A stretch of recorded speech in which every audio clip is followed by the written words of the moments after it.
Hi everyone, this is Hania Amir and don't forget to download the Hum TV app on your phone so you can watch your dramas on the go.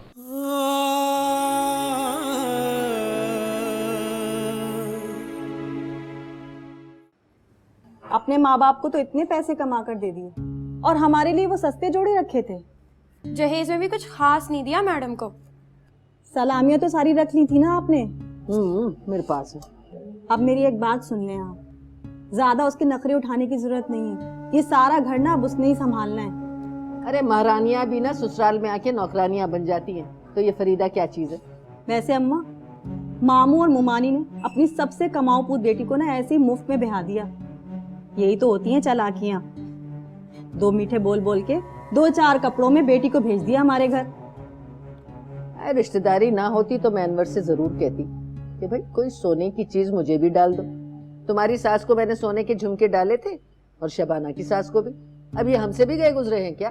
तो यही तो कह रही हूँ मैं आपसे, मामू बड़े चालाक निकले। अब देखिएगा, शकीला को ना ये जो कमाया और बचाया हुआ है सब उसके साथ जहेज में जाएगा, गैरों के घर।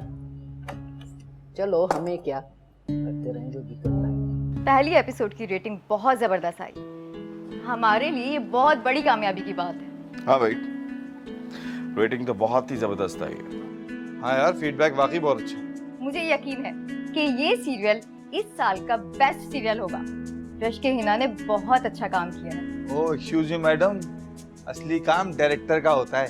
बिल्कुल सही कहा आपने डायरेक्टर साहब, वाकई असल काम डायरेक्टर ही का होता है। देखें, इस सीरियल के 1 घंटे बाद रिदा अनमोल का ड्रामा होने रुका, लेकिन हैरत की बात है कि उसकी कोई रेटिंग नहीं आ रही। जी, देखी थी मैंने उसकी पहली एपिसोड। Drag, repeated scenes. मुझे तो लगता है बहुत जल्दी में लिखा हुआ काम था। ये भी तो हो सकता है कि इस बार उसने ये स्क्रिप्ट खुद ही लिख लिया। You mean? अगले सीरियल का क्या प्लान है? अभी कुछ अर्से बाद लिखवाऊंगा। किसे लिखवा रहे हो?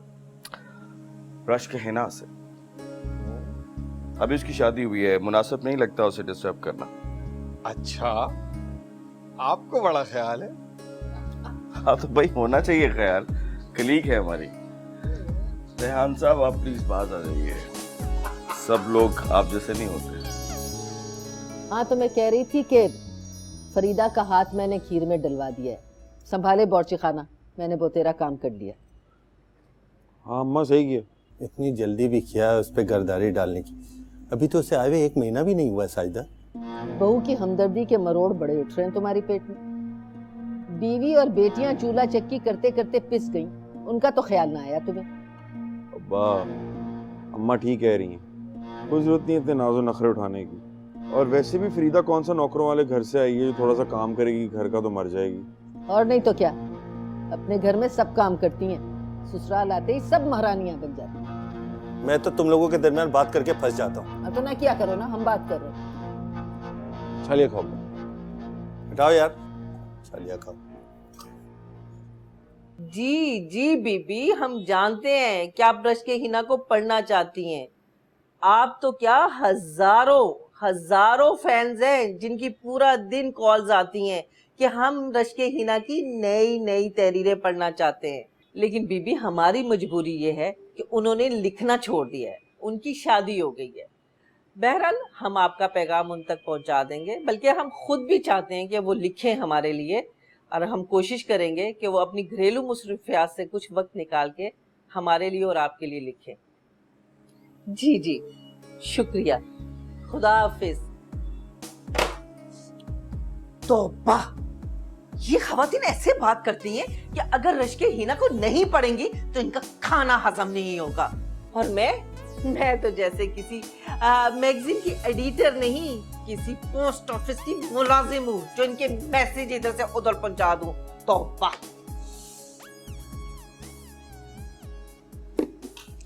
फरीदा, चपातियां ले आओ। जरीना, मैंने तो फरीदा का हाथ फौरन ही खीर में डलवा दिया था। ठीक किया था ना? जी आपा, बिल्कुल ठीक किया।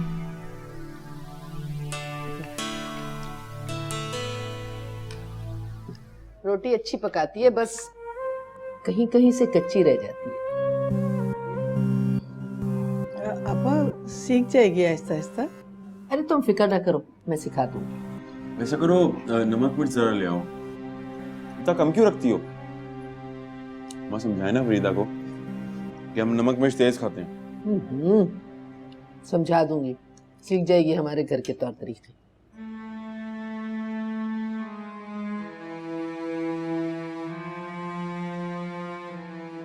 फरीदा, ये खीरा ले आओ, खत्म हो गया।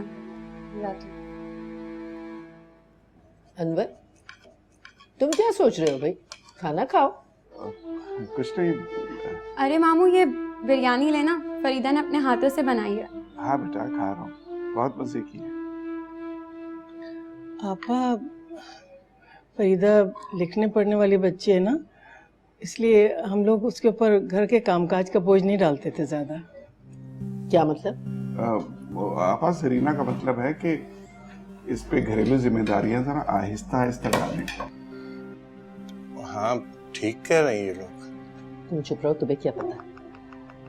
अरे अब तो सारी जिम्मेदारी फरीदा को ही संभालनी है ना इस घर की। जी जी आपा। फरीदा, और बेटा यहाँ हमारे साथ बैठ के खाना खाओ ना। मैं बाद में खा लूंगी मैं। लो देख लो, इसी तरह हम भी कहते रहते हैं, नहीं बैठती हमारे साथ, इसमें हमारा क्या कसूर है? किसी को कुछ चाहिए? इस जग में बर्फ डाल के लाओ। और हाँ, खाने के बाद वो हरी वाली चाय बना लेना सबके लिए।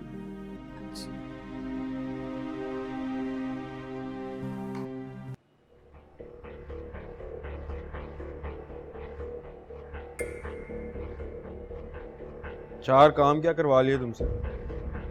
तो तुम्हारे घर वाले समझते हैं कि तुम पे बहुत जुल्म हो रहा है। उनका ये मतलब नहीं था। उनका बिल्कुल यही मतलब है। बेवकूफ़ नहीं है हम लोग। अगर तुम्हारे माँ बाप ने तुम्हें घर गृहस्थी का काम सिखाने के बजाय तुम्हारे हाथ में कागज़ कलम पकड़ा दिया और तुम्हारी कमाई पे ऐश करते रहे थे, तो इसमें हमारा कोई कसूर नहीं है। तुम्हें इस घर के सारे काम करने होंगे। तुम इस घर की बहू हो। बहू, नौकरानी नहीं हूँ। तुम्हें घर का काम करने से कोई नौकर नहीं बन जाता, और तुम्हें मेरे माँ बाप की खिदमत करनी चाहिए। मुझे उनकी खिदमत करने पर कोई एतराज नहीं है शौकत, लेकिन वो तुम्हारे माँ बाप है।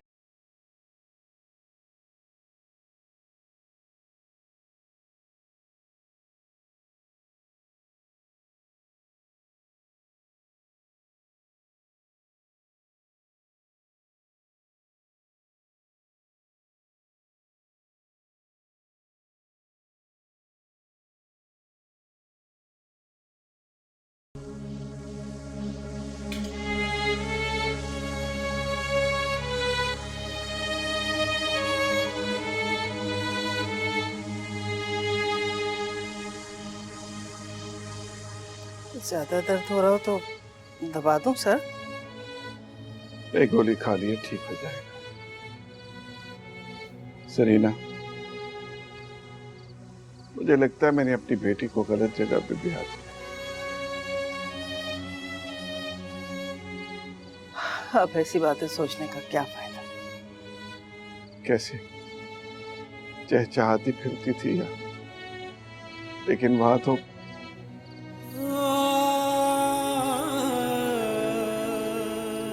ऐसे तो कोई नौकर से भी काम नहीं लेता। कितने चक्कर लगवा रहे थे उससे। अरे भाई, घर के कामकाज में कोई हर्ज नहीं, लेकिन कोई उसका हाथ तो बटाता। गलती मेरी है। मुझे अपनी फरीदा का रिश्ता शौकत के साथ नहीं करना चाहिए था। मेरी पढ़ने लिखने वाली बेटी 4 दिन में मुरझा कर रह गई। मैं तो कहती थी आपसे, कहती थी ना कि फरीदा और शौकत का कोई जोड़ नहीं। मेरी पढ़ी लिखी बच्ची जाहिलों में ब्याह दिया आपने। बस अल्लाह आपा को और शौकत को हिदायत दे।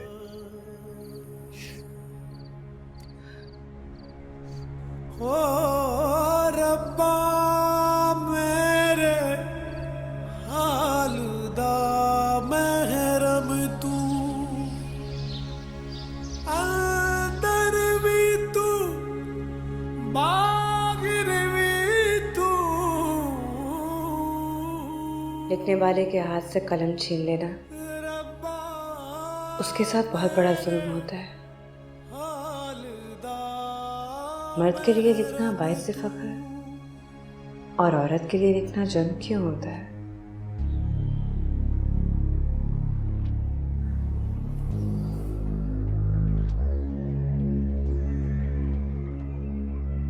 अरे सारी चाय गिरा दी। फरीदा, फरीदा, कहाँ खोई रहती हो? नहीं, कहीं भी नहीं। खोई भी तो थी तुम, तभी तुम्हें पता नहीं चला चाय गिर गई। चाय गिर गई? मुझे पता ही नहीं चला। हाँ, तुम्हें कैसे पता चलेगा? हमारा नुकसान करते हुए तो बड़ी तसल्ली होती होगी ना तुम्हें। मैं क्यों किसी का नुकसान करूंगी? इस बात का भी जवाब होगा ना तुम्हारे पास। राइटर जो हो तुम, हर बात का जवाब होता है तुम्हारे पास। सब पता होता है ना तुम्हें तो।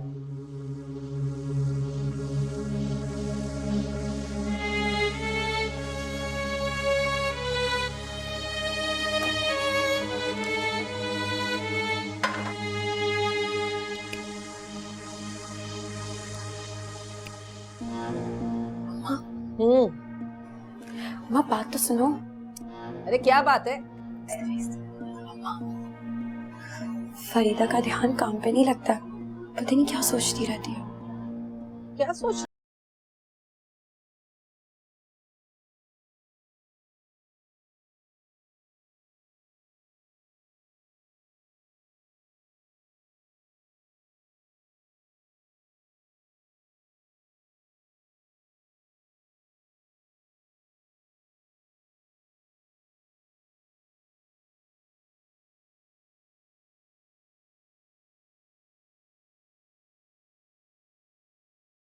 की इजाजत भी दे रखी थी, मगर हम गैरतमंद लोग हैं। कागज कलम को हाथ तो लगा के देखे, इस घर में हाथ तोड़ के रख दूंगी।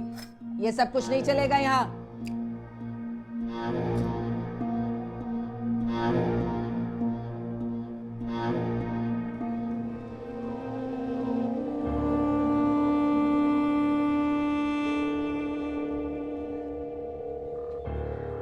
चाय रख दो।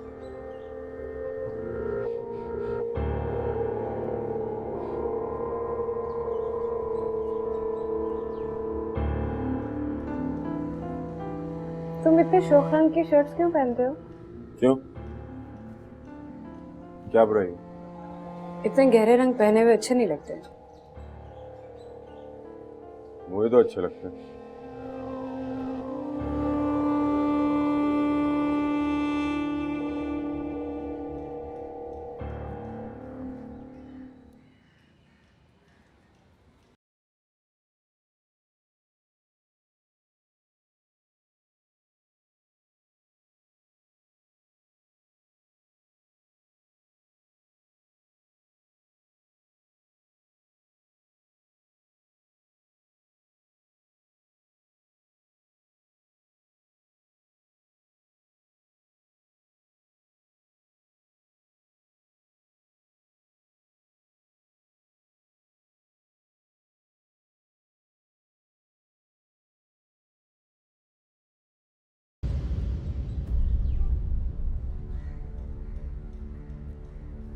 वैसे अभी तक तुम्हें मेरी पसंद नापसंद का अंदाजा नहीं है। इसमें और क्या? जीन्स है। मुझे लड़कियों की तरह जीन्स पहन के पतली पतली टांगे दिखाने का कोई शौक नहीं है। मैं अपनी इसी पैंट और शर्ट में खुश हूँ।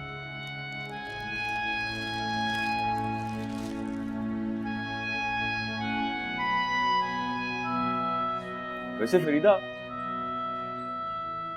तुम मुझे अपनी कहानी के हीरो की तरह मत समझा करो। मेरा जो दिल चाहेगा मैं वही पहनूंगा। कहानी से बाहर आ जाओ यार।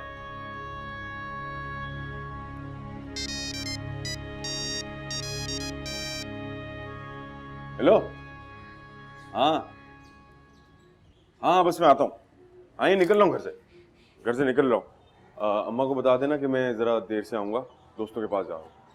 हाँ हाँ, तू उधर ही है ना? और बाकी सब? गर्दिशे तकदीर ने घेर सब अपनों ने मुंह फेर लिया। बिल्कुल भी जायका नहीं है खाने में। तुम्हारी कहानियों की हीरोइन तो एक वक्त में इतनी डिशेस बना लेती हैं और तुमसे ढंग की एक भी डिश नहीं बनती। बस बातें बना ले और ड्रामे लिख ले। अरे यही मसला होता है ऐसी लड़कियों के साथ, फजूल कामों के चक्कर में पड़ के खानादारी तो भूल ही जाती हैं। रोटी दे।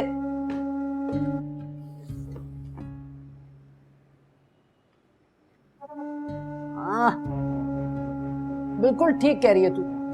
इतना बदजायका सालन, अरे सही से भूना भी नहीं है तूने। सफे काले करने के बजाय कुछ घरदारी सीख लेती ना तो आज हम भी सुकून से होते। ऊपर जब आप हमारे घर आती थी तब तो आपको मेरे हाथ का बना खाना बहुत अच्छा लगता था। देख फरीदा, जबान न चलाना मेरे साथ। तेरे माँ बाप ने यही तरबियत की है कि हर बात पे बहस शुरू कर दे, न छोटा देखे न बड़ा। ऊपर इसमें जबान चलाने वाली क्या बात है? सच नहीं कह रही मैं, कहती थी ना आप। ओ चुप घुन्ने, ओ देख कैसे मुकाबला कर रही है। फरीदा, क्यों खामखा में माहौल खराब कर रही हो? मैं माहौल खराब कर रही हूँ? अच्छा खाना खाओ। ये डांटा है तूने?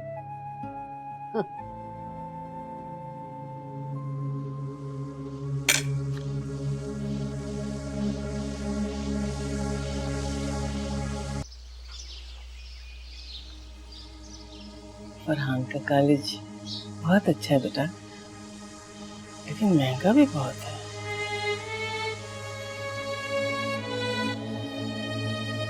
इस महीने उसकी फीस भी जानी है।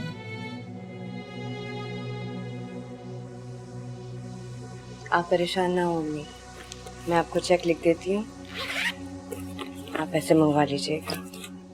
अच्छा बेटा।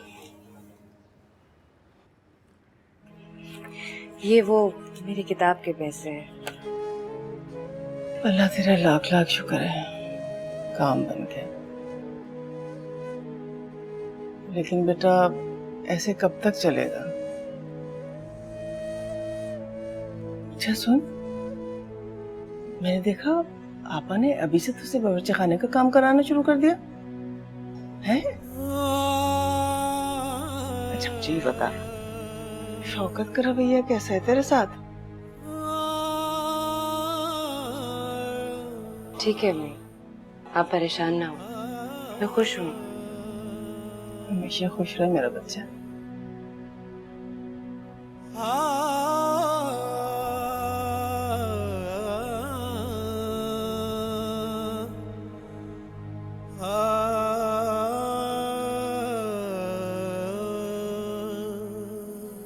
शौकत ने फरीदा को लिखने से खामखा मना कर दिया है? अरे हमें क्या उसके लिखने लिखाने से, फायदा क्या है हमें? ऐसी लायक फैक बहू नहीं चाहिए हमें। बात सुनो, लिखने में नुकसानी क्या है? पैसा अलग है, इज्जत अलग है। पैसे का तो कुछ अता पता नहीं है कि कितना आता है और कितना नहीं। हाँ दिमाग जरूर आसमान पे पहुंच गए उसके, और वो सीधा करना मैं खूब जानती हूँ। कितनी अदब और तमीज वाली बच्ची, तुम्हारे अपने खानदान से कितनी मिन्नतें करके तुम उसे यहाँ लेके आई थी ना, अब क्या कर रही हो उसके साथ? तो क्या करूं है? अपना बुढ़ापा खराब करा लूं बहू के हाथों? घर से निकाल देगी मुझे और मेरा बेटा भी हत्या लेगी। तुम्हारी मंतक मुझे समझ में नहीं आती और मुझे तुम्हारी समझ नहीं आती। मेरे मुंह ना लगा करो। अच्छा थैंक यू। बस मैंने तो सिकंदर से कह दिया है, हमने अगला सीरियल करना है तो सिर्फ मजहर साहब के साथ। हाँ मैं भी सोच रहा था कि एक नया सीरियल लिख ही डालूं। वैसे मेरी बात तो हुई थी आप लोगों से एक आइडिया के ऊपर, और मैंने उसके चंद एपिसोड्स लिख भी डाले थे, पढ़े होंगे कहीं? जी जी, बस वो एक गुजारिश करनी थी आपसे। जी हुक्म कीजिए। हमारी क्या मजाल के हुक्म करें, अर्जी कर सकते हैं। मजहर साहब कहना ये था कि उसकी कहानी जरा बदल दें। क्या मतलब? वो एक्चुअली मजहर साहब मसला ये है कि ये चैनल्स में ना सब बड़े कीड़े निकालते हैं। आप जब स्क्रिप्ट बेचने के लिए उनके पास जाओ तो हर एक ही बात करता है। रोमांटिक स्टोरी होनी चाहिए, हीरो और हीरोइन खूबसूरत होने चाहिए, ब्यूटीफुल लोकेशंस वगैरह वगैरह। तो बस मजहर साहब आप भी धूम मचा दें। इस स्क्रिप्ट में लोगों को बता दें कि आपके लिए प्यार मोहब्बत की बातें लिखना बाएं हाथ का खेल है। हम चाहते हैं कहानी सादा सी हो, लेकिन हीरो हीरोइन के दरमियान मोहब्बत की कुछ ऐसी बातें हों कि लोग जब टीवी के सामने बैठे तो उठ ना सके। अब आप देखिए ना, आपको भी एक हिट सीरियल की जरूरत है और हमें भी। और अब ये वक्त आ गया है कि एक हिट सीरियल से पूरी इंडस्ट्री को ये बता दिया जाए कि मजहर हयात की हैसियत क्या है। बहुत बहुत मुबारक हो, आपके प्ले ने सारे प्लेस को पीछे छोड़ दिया है। जी बहुत शुक्रिया। हमारे चैनल के हेड ने कहा है कि आपसे फौरन 2 सीरियल साइन करवा लूं। अभी तो मैं कोई सीरियल साइन नहीं कर सकती। जी, मुझे आयान ने बता दिया था कि आपकी शादी हो गई है। देखें, आप सिर्फ सीरियल साइन कर लें, हमें कोई जल्दी नहीं है। आपको जितना टाइम लेना है ले लें। वो मेरे ससुराल वालों को ये सब पसंद नहीं है। अच्छा, तो फिर आप अपने शौहर से बात करें। राइटिंग कोई इतनी बुरी चीज़ नहीं है कि वो माइंड करें। हाँ, बात करूंगी, ज़रूर बात करूंगी मैं। अच्छा, मैं आपसे बाद में बात करती हूँ। खुदा हाफिज़। किसका फोन था? चैनल वालों का। क्या कह रहे थे? दूसरा सीरियल लिखवाने के लिए कह रहे थे, मैंने इनकार कर दिया। अच्छा किया। ऐसे उठपटांग फोन सुनने की कोई जरूरत नहीं है, ठीक है? मेरे लिखने ने किसी का क्या बिगाड़ा है? तुम्हारे लिखने ने तुम्हारा क्या सवार है? सवाए तुम्हारे दिमाग खराब होने के, इसके अलावा तुम्हारे में क्या बेहतरी आई है?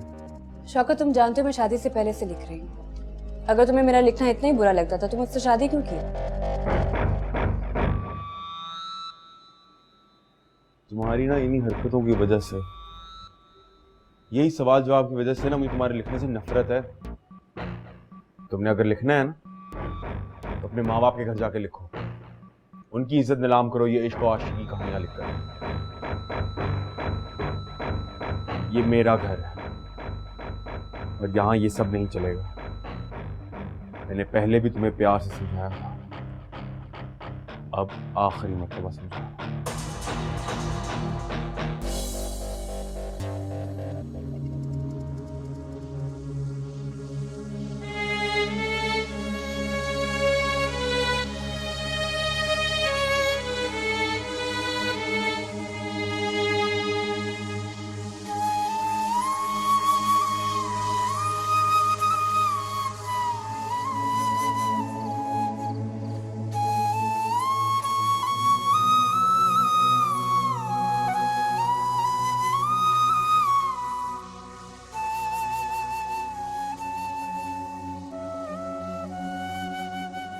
लिखना इतना बड़ा जुर्म है, मुझे अंदाजा नहीं था। अम्मी अबू रोकते थे तो मैं समझती थी वो बहुत गलत कर रहे हैं, मेरे हक को छीन रहे हैं। उनसे लड़ लेती थी, लेकिन अब शौहर और ससुराल वाले ये हक छीन रहे हैं तो मैं एहतजाज भी नहीं कर सकती, क्योंकि माशरा कहता है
तो वो इस तरह की पाबंदियां लगाएंगे तुझ पर। मैं बात करूंगी शौकत से, बल्कि तेरे अब्बू से कहूंगी, वो भी बात करें उससे। अम्मी वो कहते शादी से पहले आपको और अब्बू को बता दिया था मैं नहीं लिखूंगी। अरे हमने तो ये समझा था कि बस ऐसे ही कह रहे हैं। उनका नुकसान क्या है तेरे लिखने से? बल्कि उल्टा फायदा ही है। भाई घर बैठे कमाएगी तू। अब तो सबने तंग करके रख दिया है।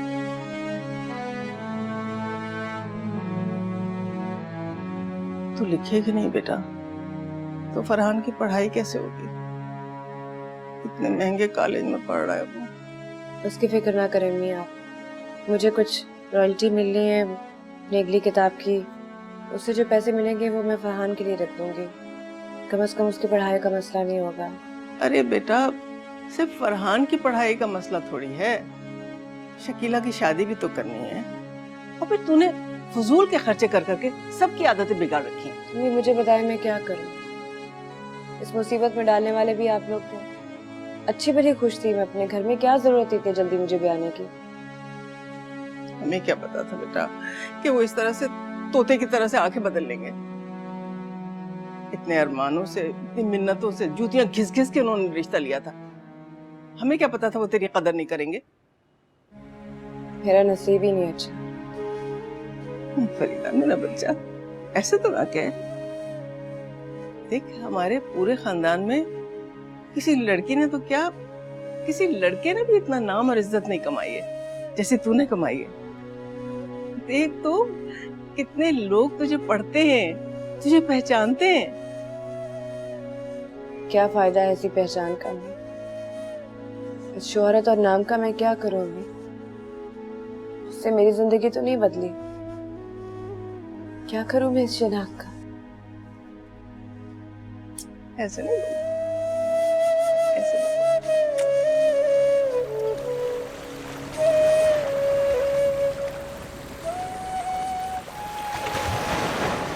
इसलिए मैं खिलाफ थी फरीदा के बार बार मैके जाने की। पता नहीं क्या क्या स्टोरियां बना के इन लोगों को सुनाती रही है। अरे भाई घर का काम काज तो सीख ले, फिर कहानियां भी लिखती रहे। घर का कौन सा काम वो नहीं करती आपा? या कौन सा ऐसा काम है जो उसको करना नहीं आता? मैं तो जब भी आई हूँ उसको काम ही करते हुए देखा है। काम कर करके उसकी उंगलियां तक काली हो गई हैं। तो दुनिया की सारी औरतें घर का काम काज करती हैं, उंगलियां भी काली हो जाती हैं। तुम्हारी बेटी कोई आसमान से उतरी है क्या? अरे इतनी लाडली थी तो घर में बिठा के रखती, कहे को भी आया हमारे घर, ढूंढती कोई शहजादा उसके लिए। जब तक रिश्ता नहीं दिया था ना, चक्कर पे चक्कर काट रही थी आप, और अब ये बातें बना रही हैं बैठ के आप। रिश्ता इसलिए लिया था कि तुम लोगों का बोझ हल्का हो जाए, वरना सारी उम्र जमीला की तरह गुजर जाती, घर में बैठी रह जाती। मेरी बेटी को रिश्तों की कमी नहीं थी आपा। अपनों में इसलिए ब्याह था कि उसकी इज्जत होगी, कद्र करेंगे आप लोग, वरना क्या जोड़ है इसका शौकत के साथ? शक्ल न सूरत न तालीम। मामू रिश्तों की कमी मुझे भी नहीं थी, और वैसे भी फरीदा को कुछ ख्वाब के पर नहीं लगे हुए। ये पुराने किस्से लेकर कोई फायदा है? खत्म करो इस झगड़े को। अरे हमारे घर में बैठ के हमारे बेटे को जलील कर रहे, हम झगड़े भी ना। इसमें जलील करने वाली कौन सी बात है आपा? परेशान तो आप लोगों ने करके रखा है मेरी बच्ची को। अरे तो ले जाओ अपनी बेटी को, इतनी महारानी है तो बस चुप कर जाओ तुम। आपा अगर मुझे अंदाजा होता ना मेरी बेटी के साथ इस घर में यह सलूक होगा तो मैं सारी जिंदगी उसे अपने घर बिठाए रखता, कभी ना ब्याह था अब बेकदरों में। तो ले जाओ अभी। ले जाएंगे। चुप कर जाओ तुम। अनवर तुम ही चुप कर जाओ। आप देख रहे हैं आपा कैसी बातें कर रही। तुम्हें तो इसकी आदत का पता है ना। ले जाए यहाँ से।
आज के बाद तुम्हारे माँ बाप ने यहाँ पर आकर तुम्हारी हमायत में अदालत लगाने की कोशिश की ना, तो उनका यहाँ पे आना बंद कर दूंगा मैं।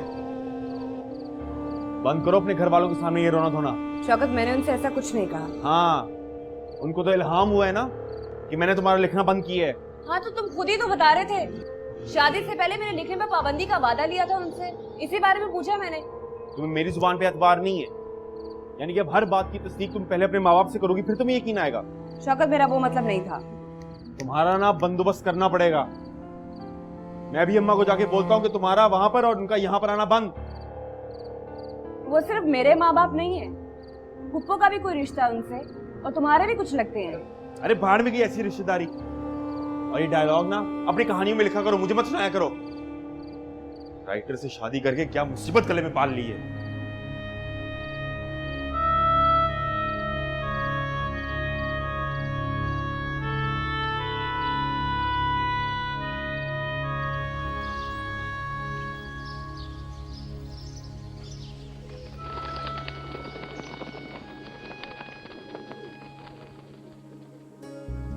वैसे भी ये खबर है, मदर हयात एक चैनल के स्क्रिप्ट डिपार्टमेंट के हेड लग गए। रियली? अच्छा, भाई फिर तो उनके साथ बना के रखनी पड़ेगी। हाँ यार, बना के तो रखनी चाहिए थी, लेकिन मेरा कुछ इख्तिलाफ हो गया उससे। भाई हमारी फील्ड का असूल है, फायदे के लिए तमाम इख्तलाफात भुला दो। आयान बिल्कुल ठीक कह रहा है। अब तो मजर चैनल का कंटेंट हेड है, वो चाहे तो कुछ भी कर सकता है। बिल्कुल। नाउ मजर is right because he has power. और इस मुल्क में जिसके पास पावर है वो सब कुछ कर सकता है। अच्छा भाई, बातें खत्म करो, कुछ रीडिंग वीडिंग कर लें। सीन नंबर 8 खोलो। जब से मुझे पता चला कि आप इस चैनल के स्क्रिप्ट डिपार्टमेंट के हेड बन गए, सच पूछें बेहद खुशी हुई है। जी, जरा नवाजी है। वो हमारा सीरियल जो आप लिख रहे हैं वो भी इसी चैनल पे चला देते। हाँ जी। कुछ और भी आइडियाज हैं मेरे पास, मैं आपको दूंगा, उन पे भी काम शुरू कर देते। अब वो तो मैं देखकर ही बता सकता हूँ। ये चाय पीजिए ना।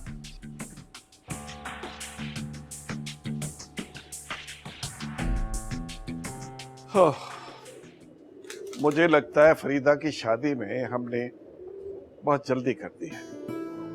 अब पछताने का क्या फायदा? बार बार आपसे कहती रही, लेकिन उस वक्त तो आपको अपनी बहन और भांजे के अलावा कोई और नजर ही नहीं आ रहा था। देख लिया आपने कैसे बेफैज और नाकदरे लोगों में ब्याह दिया आपने मेरी इतनी काबिल गुणों वाली बच्ची को। मुझे क्या पता था, उस वक्त तो आपा ने जूतियां घिसा दी घर के चक्कर लगा लगा के। अरे थोड़े दिन और इंतजार कर लेते तो कोई अच्छा सा रिश्ता मिल ही जाता शायद। मुझे अब भी यकीन नहीं आ रहा कि आपा और शौकत इतने खुदगर्ज हो सकते हैं। आपको क्यों यकीन है? आपकी बहन जो है, कोई और होता तो पूरा सामान को उठा लेता। बस तुम्हें मौका मिलना चाहिए बात करने का।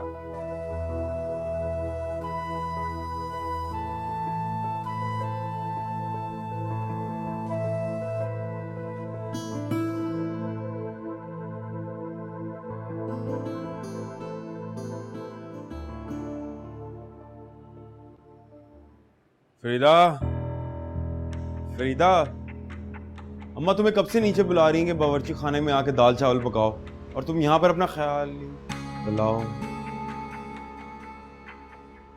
क्या छुपा रही हो? नहीं, कुछ नहीं।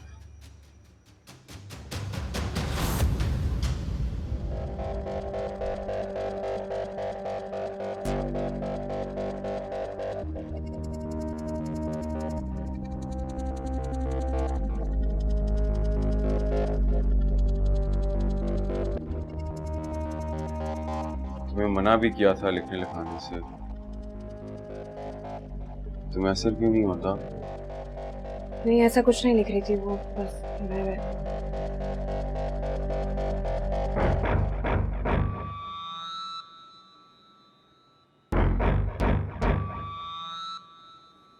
आज के बाद मैं ये पेन और कागज ना देखूंगा।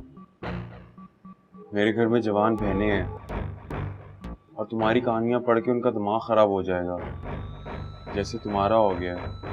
कहानियां पढ़ने से भी कोई दिमाग खराब होता है? फिर से शुरू हो गई तुम्हारी बहस। अब मुझे मत समझाने बैठ जाना कि क्या पढ़ के दिमाग खराब होता है और क्या पढ़ के नहीं।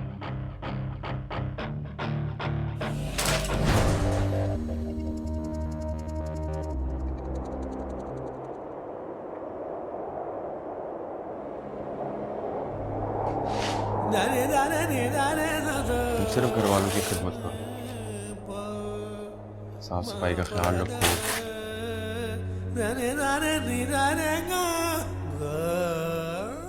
और कुछ करने की जरूरत नहीं है।